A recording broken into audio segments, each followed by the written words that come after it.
Dako niyang problema, iyang buhok nga labong, puwerte ng nibisa, nahadlok siyang maupaw. Basig mo pangit iyang hitsura, nang hiso siyag itlog.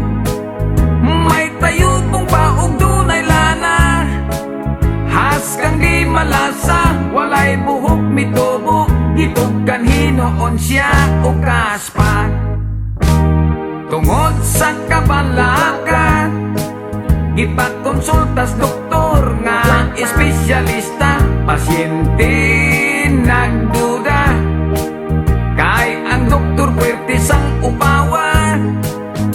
Unya ang resulta, matud pa sa doktor nga okay na, kanang imong kaupaw ayaw lagkabalaka, kay madugay maanag kara. Ambot nga no, daghan dihang mga upaw o bulo, apan ang bungot og mga balhibo, labong pa man kaayo. Ang atong ulo, diha sa may hubot ug alimpulo, kining dapitan yun sa tao, mao kayo'y makalbo. Kambag murag pasiaw, ang lagong nga langaw, tambal kulos na upaw, inosnos lang sa ulo, buhok mo tubo tat sa kadangaw.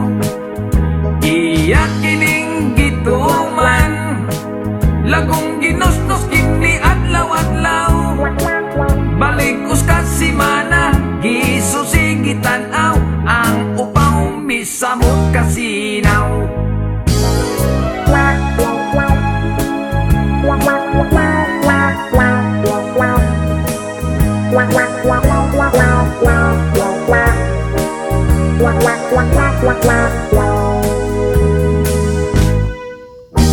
Dako niyang problema, iyang buhok nga labong, puwerte ng nibisa, nahadlok siyang maupaw.